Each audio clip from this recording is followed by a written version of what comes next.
Welcome to the first look at the opening lines for Week 12 of the NFL season here at FTN Bets, sponsored by Bets TV and available on the Game Plus network. We're going to start the show today by talking about the Thursday Thanksgiving slate. We have 3 games that are coming up. The first one is the Chicago Bears against the Detroit Lions. The Bears are 3-7 on the season, 4-6 against the spread, 3-7 to the over, and coming off a close loss to the Baltimore Ravens, 16-13 on Sunday. The Detroit Lions are 0-9-1 on the year, 6-4 against the spread though, 3-7 to the over, and coming off a loss to the Cleveland Browns, 13-10. When I break the numbers down in this game, I get that the Bears should be favored by 5, and that's without Justin Fields, who left the last game a little bit early. Andy Dalton came in and finished it off. If Fields is in there, you're probably looking at a spread that's a little more like maybe 6.5 to 7 points here. So I think there's a lot of value on the Chicago Bears side here, even laying the 3.5. Normally, I don't like laying 3.5 because you're giving up the field goal. But in this case, I do think the Bears are better than the 3.5 favorite over the Detroit Lions here. So I'm going to start off my Thursday slate with the first bullish bet of the day, the Chicago Bears. And this brings us to our second game of the Thanksgiving slate between the Las Vegas Raiders and the Dallas Cowboys. The Raiders are 5-5 on the year, 4-6 against the spread, 5-5 to the over, and coming off a loss to the Cincinnati Bengals, 32-13. Dallas is 7-3 on the season, 8-2 against the spread, 5-5 to the over, and coming off a loss to the Kansas City Chiefs, 19-9 on Sunday. So when I run the numbers on this game, I get the Cowboys should be favored by about 5.5 points. So the -7 is a little bit too rich here for my blood. Is it enough to put me on the Raiders side? Probably not after the way they played last week. I think the best way to play this game is just to kind of stay on the sidelines and watch it that way. With the Cowboys being favored by 7, I do think this is a decent teaser piece. If you want to tease this game down to Cowboys -1, that's probably the best way that I would go about playing it here. I don't have a straight up bet on it at -7. I think it's a few too many points. But again, not enough points that it's going to move me over to the Raiders side of this game. I still think the Cowboys win. I think the Cowboys have a decent chance of covering this game. But like I said, I don't think there's any value at -7 with my number being at -5.5. And that brings us to the nightcap on Thanksgiving Day between the Buffalo Bills and the New Orleans Saints. Buffalo is 6-4 on the season, 5-4-1 against the spread, 5-5 to the over, and coming off a loss, 41-15 to the Indianapolis Colts. New Orleans is 5-5 on the year, 5-5 against the spread, 6-4 to the over, and coming off a loss to the Philadelphia Eagles, 40-29. When I run my number on this game, I get the Buffalo Bills should be favored by about 2.5 points. So this is an interesting one to me. I do think there's actually a little bit of value here on the Saints side.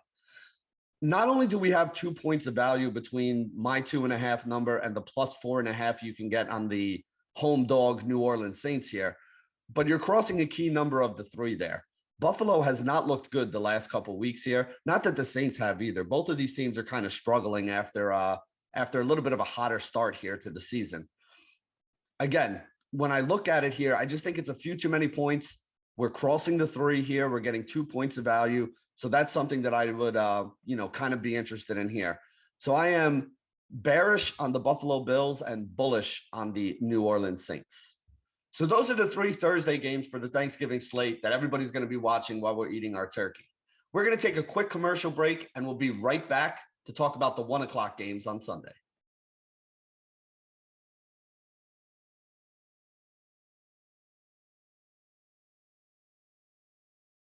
Welcome back to the first look at the opening lines here on FTN Bets. Now that we have the Thursday slate out of the way, we're going to talk about the 1 o'clock games that are coming up for Sunday. The first one we're going to talk about here is going to be the Tampa Bay Buccaneers against the Indianapolis Colts. This should be a very good game. Tampa Bay is 6-3 on the year, 3-6 against the spread, 5-4 to the over, and we don't have their results for week 11 yet because they are the Monday Night Football game against the New York Giants, and we do this video early Monday morning. The Indianapolis Colts are 6-5, 7-4 against the spread, 7-4 to the over, and coming off a beatdown of the Buffalo Bills, 41-15 in their last game. When I run numbers on this game, I get the Bucs should be favored by a field goal here.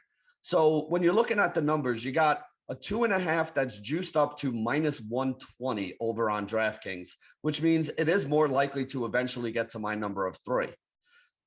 Right now, I think the thing that you do is you go over to BetMGM at that minus 2.5, and you take that number right there, because based on looking at the DraftKings number, it does look like this number is going to get up to minus 3. So if you're interested in taking the Bucks, you want to have the field goal on your side in this game. So right now, you can go over to BetMGM. The minus 2.5 is that standard minus 110 juice. I think you take that number now. I think on DraftKings, it's going to be up to minus 3 pretty soon. And some of the other sites will probably wind up following. So I am slightly bullish on the Bucks, and I would make sure I got down on this number here, because I think it's more likely to go to minus 3 than it is to go to minus 2. And then you lose the protection of the field goal if it does. Next up is my New York Jets taking on the Houston Texans here. The Jets are 2-8 on the season, 2-8 against the spread, 6-4 to the over, and coming off a loss to the Miami Dolphins, 24-17. The Houston Texans are 2-8 on the year, 5-5 against the spread, 4-6 to the over, and coming off an upset win of the Tennessee Titans, 22-13. So this is basically the battle of the bad teams that have beat the first place Tennessee Titans here. And honestly, I don't really see much difference between these two teams. I actually have the Jets slightly favored on a neutral field. So when you factor in home field advantage, I think this game should be a pick 'em. And because I think it should be a pick 'em, I think that there's a lot of value on the New York Jets at +3 here. Again, I am not a homer New York Jets fan. I tend to bet against them more than I ever bet on them.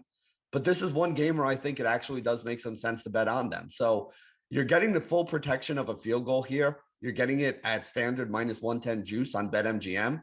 And like I said, my spread on this game is a pick 'em. So you're getting 3 points of value there by taking the Jets at +3. I would rather take the +3 than the money line. And the reason for that is when you could get the full 3, you're better off taking it and getting the protection of the field goal. If the line on this game was only 2.5, then I'd be on the money line. But I am bearish on the Houston Texans here and would be looking to put some money on the New York Jets. The next game is another rivalry game between the Philadelphia Eagles and the New York Giants. Philly is 5-6 on the year, 6-5 against the spread, 6-5 to the over, coming off a big win against the New Orleans Saints, 40-29. The Giants are 3-6 on the season, 5-4 against the spread, 3-5-1 to the over, and they are the other team that plays Monday Night Football against the Tampa Bay Buccaneers tonight. So that game is not factored into these numbers as we're doing it on Monday morning. So when I run numbers on this game, I get the Philadelphia Eagles should be favored by about 2.5 points in this one. So I think that this is a little bit rich on this, this spread here. You look at that Eagles number on DraftKings, it's -3, but it's juiced down to -105. So I think they're thinking the same thing I am, that maybe it's a little bit more than 2.5, but it's not quite a full 3. BetMGM has a really generous number for the Giants at 3.5 here, because I would understand if it was a flat 3 at -110, but 3.5 at -110 does seem like it's going in the opposite direction from where DraftKings is here. Now, again, my number is 2.5. So is there a lot of value on this game? Not really. Is it something I want to bet on? Do I want to be Giants +3 here? I'm not going to say yes or no right here, as this is kind of a look ahead line. Let's see what happens with the Giants on Monday night, and maybe it'll change my mind. But at the moment, I don't have any bet on this game. I'm passing on this one. Next up is the Carolina Panthers taking on the Miami Dolphins. Carolina is 5-6 on the year, 5-6 against the spread, 4-7 to the over, and coming off a loss to the Washington football team, 27-21 on Sunday.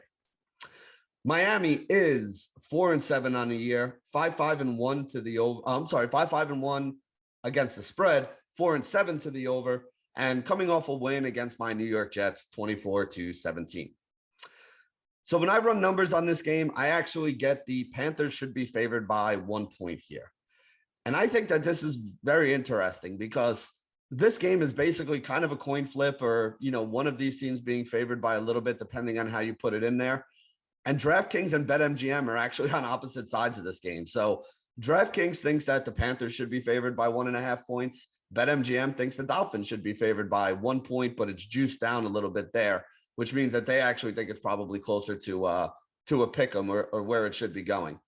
When you're talking about points down here around the 0, 1 point to this side, 1 point to that side, it's really not that big a deal. Like I said, I think Carolina should be favored in this game. but only by a point. So I'm kind of on the market here. If you wanted to make a bet, BetMGM is the place to go. I wouldn't mess with the +1, -1. I would just take it on the money line. I mean, even look at the money line on BetMGM. It's -110, -110. That is a coin flip right there with the way they're looking at it. DraftKings does have a slight edge, a slight lean to the Panthers side of this. So the better money you're getting if you want to take the Panthers is on BetMGM. If you're on the Dolphins side, the best thing to do is go over to DraftKings and take it on the money line. I would be more on the Panther side here, but officially not making any bet on this game, bullish or bearish. The next game we can talk about here is the Tennessee Titans taking on the New England Patriots. Tennessee is 8-3 on the year, 7-4 against the spread, 6-5 to the over, and coming off a loss to the Houston Texans, 22-13 in a game where they looked absolutely horrible. New England is 7-4 on the year, 7-4 against the spread, 5-6 to the over, and they're coming off that win on Thursday Night Football against the Atlanta Falcons, where they shut them out 25-0. So we do have to factor in a little bit more rest here for the Patriots. Kind of have this game at this point on a neutral field with similar rest. I would have this game as a pick 'em, with the Patriots having a little bit extra rest and also having the home field advantage in this game. I actually end up with the Patriots favored by -3. So I think that 5.5 is a little bit too many points. I got to be honest, I don't feel very comfortable betting on the Titans here, but that is the side of the game where I think the value is. Like I said, I have Patriots -3 as my number here. We're getting the Titans at +5.5, even juiced down a little bit on BetMGM, +5.5 at -105. So that would be the number that I'm looking to take here. I am bearish on the New England Patriots being a 5.5 point favorite here, although I do think that they win the game and I have them favored by a field goal. Next up, the Pittsburgh Steelers against the Cincinnati Bengals. Pittsburgh is 5-4-1 on the year, 4-6 to the over, 4-6 against the spread, 3-6-1 to the over, and coming off a loss to the Los Angeles Chargers on Sunday Night Football. Cincinnati is 6-4 on the year, 5-5 against the spread, 4-6 to the over, coming off a win 32-13 against the Las Vegas Raiders. The number that I have for this game is Cincinnati should be favored by 3.5 points. I do want to say, though, there's a couple things on the Pittsburgh Steelers that have me a little concerned, and I may wind up making an adjustment to this number. Right now, I don't have a bet on it, but later in the week, I may wind up being on the Cincinnati Bengals, especially if the number stays here at 4.5 points. One thing I noticed about the Sunday Night Football game with the Steelers, their defense did not look good. They're missing a bunch of the guys in their secondary, and they're missing, their best pass rusher as well. And it was very obvious to see that the defense was not up to the task of stopping a very good offense from the LA Chargers on Sunday night. Well, the Cincinnati Bengals have a very good offense too. They have a very good running back in Joe Mixon. They have some very good receivers running around. They have a very solid young quarterback in Joe Burrow. And if this Steelers defense is not up to the task, the Bengals could really hang up a big number on them in this game. So I would rather be on the Bengals side laying the 4.5 than on the Steelers side getting the 4.5 right here. But right now, I don't have a bet. I will say this. If we see that guys like Watt and Hayden and Minkah Fitzpatrick are all going to be out again this weekend, that would be enough to push me onto the Bengals side at that -4.5. And that brings us to the last game in the 1 o'clock window between the Atlanta Falcons and the Jacksonville Jaguars. Atlanta is 4-6 on the year, 4-6 against the spread, 5-5 to the over, and coming off a loss on Thursday Night Football to the New England Patriots, 25-0. They did not look good in that game. They did not have one of their biggest weapons in Cordero Patterson. They were already without Calvin Ridley. But I will say this, because they have the extra rest, we do have to make a slight adjustment to their line here, which is one of the reasons why I think I actually have them favored by a little bit more than the books do. Jacksonville, 2-8 on the year, 4-6 against the spread, 2-8 to the over, and coming off a loss, the San Francisco 49ers, 30-10 on the weekend. So even with them being the road team here, I actually have the Falcons being favored by 1.5 points. The number here is -1. The number on BetMGM is actually juiced down, -1, -105. Again, that's probably the best way to play it if you wanted to play it. Is it a massive edge? No. Is it something that I'm going to be running to the window to make sure I get money down on? Probably not.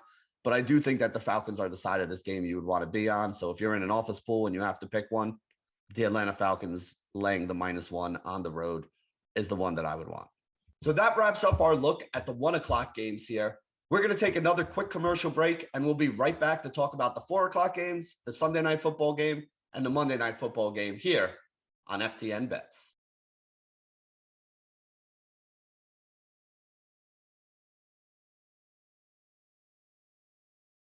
Welcome back to the first look at the opening lines for Week 12 here on FTN Bets. We had a lot of games to talk about on this Thanksgiving slate weekend. So let's get right into the first game in the 4 o'clock window between the Los Angeles Rams and the Green Bay Packers. The Rams are 7-3 on the year, 4-6 against the spread, 5-4-1 to the over, and coming off a bye. So we have to factor that in on their number that they're getting a little bit of extra rest in this game. Green Bay is 8-3 on the year, 9-2 against the spread, 3-8 to the over, and coming off a close loss to the Minnesota Vikings, 34-31 on the road. When I run my numbers on this game, I get that the Packers should be favored by a full field goal here at -3. So I do think that we have a little bit of value here on the Packers side of this game, as right now you can get them at -1.5 on BetMGM and an even better price of -1.5 juice down to -105 over on the DraftKings Sportsbook. Now, again, I know the Rams are coming off a bye. We factored that in. Kind of drowns out the fact that, the Packers are home in this game a little bit here. And I do have the Packers ranked as a little bit better team than the Rams. It's very close between the two, and it's kind of arguing and pulling hairs. The Packers obviously looked a little bit less last week without Aaron Jones. We factored that into the number as well. And I still think that the Packers deserve to be favored in this game. Like I said, my number is -3, so I am bullish on the Green Bay Packers here at -1.5. Take it over on DraftKings at the juice down -105 rather than the standard -110 that you'd have to pay over on BetMGM. The next game we're going to talk about is the Los Angeles Chargers taking on the Denver Broncos. The Chargers are actually, that's wrong. The Chargers are 6-4 on the year now after last night. 5-5 against the spread and 4-6 to the over. And again, they're coming off that game last night where they played against the Pittsburgh Steelers and had the late touchdown by Justin Herbert in order to win that one. So when I run my numbers on this game, I actually get that the Denver Broncos should be favored by 1.5 points. And right now, looking at BetMGM, they have the Chargers favored by 1.5 points here in this game. So I do think there's a little bit of value. Now, again, when we're talking about numbers down here, -1, -1.5, we've talked about it with some of the other games there. I don't want to take +1.5 with the Denver Broncos here. I think the Broncos should be favored. So for me, the best thing to do is just bet the money line here. BetMGM has the Broncos at plus money at +105. That's the way that I would play this game right now. DraftKings will probably have a number coming out at some point today. I'm going to say DraftKings will definitely have a number coming out at some point today. It obviously wasn't up yet when I did the video, but if they come out with the Broncos at anything higher than +105 or whatever book you're using, if you could find the Broncos at higher than +105, that would be the way to take it here. We're not getting up to the full field goal, so there's no reason why we should be laying points on the spread here.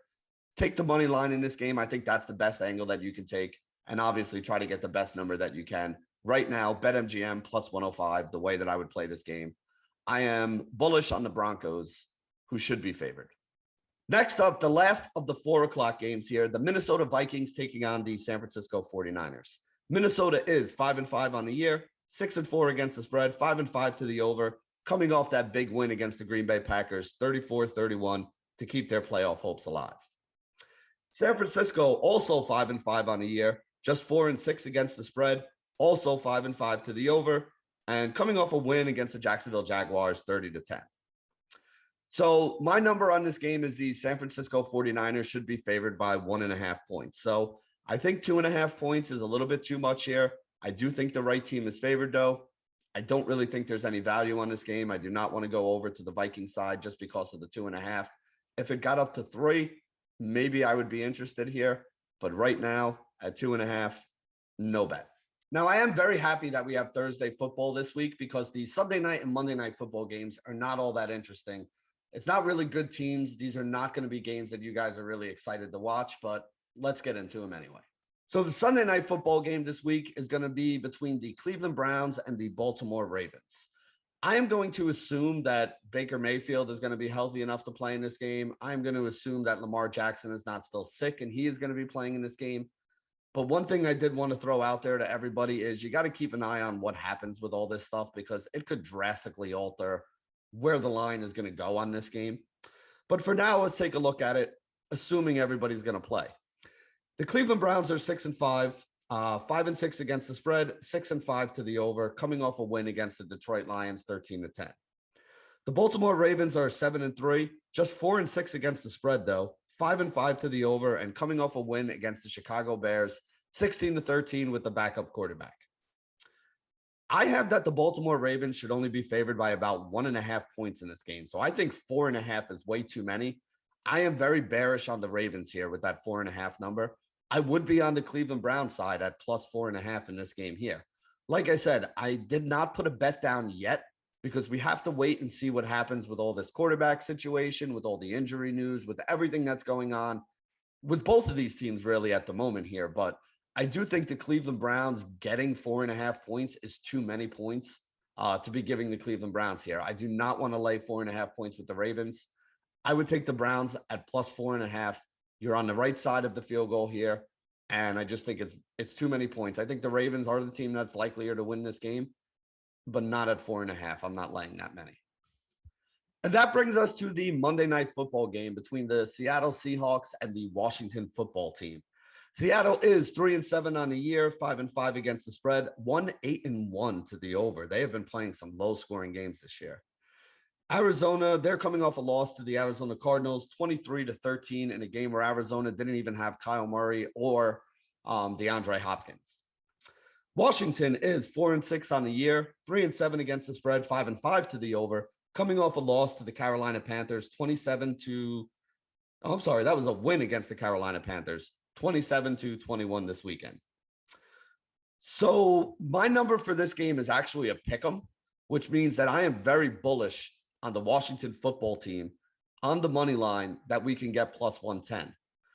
I do not want to play the Washington Football Team plus 2.5 on either one of these sites. DraftKings has a juice to minus 120. BetMGM has it at standard juice, but I see no reason to take the 2.5 here. I think that like I said, I think this is a pick 'em here. So I think this is basically a coin flip. Anytime you can get plus money on something that you think is a 50-50 coin flip, that's good value. And that's what I'm looking at here with the Washington Football Team. A healthy Seattle team, I would probably like more. We don't know if Chris Carson is going to be back or not. There's a good chance he's out for the rest of the year, which would mean that Alex Collins is the running back, along with like a committee of guys that hasn't really looked all that great in Carson's absence. Yes, Russell Wilson came back early, but Russell Wilson hasn't really looked great. That's affected the great wide receiving core that they have because his passes are not as accurate. I just think the Seattle Seahawks have so many bad things going on right now. And the Washington Football Team, listen, say what you want about Taylor Heineke, but the guy has kept them in games and kept them competitive here. I'm a big fan of this kid. And at plus 110, I would rather have my money on that side with the Washington Football Team. So I am bearish on the Seahawks. I want my money on Washington. And there you go, everybody. That wraps it up for our first look at the opening lines here on FTN Bets for Week 12 of the NFL football season. Remember, you can get over to FTN Bets right now and sign up for a monthly package. $49.99 is the cost of the monthly package. Use promo code Benny if you sign up. You get 20% off that price. Come check out everything that we have to offer. All the charts, all the graphs, all the tools, all the models, everything that'll help you be a better sports bettor. So for Benny Ricciardi here at FTN Bets, signing off. Good luck this week, everybody.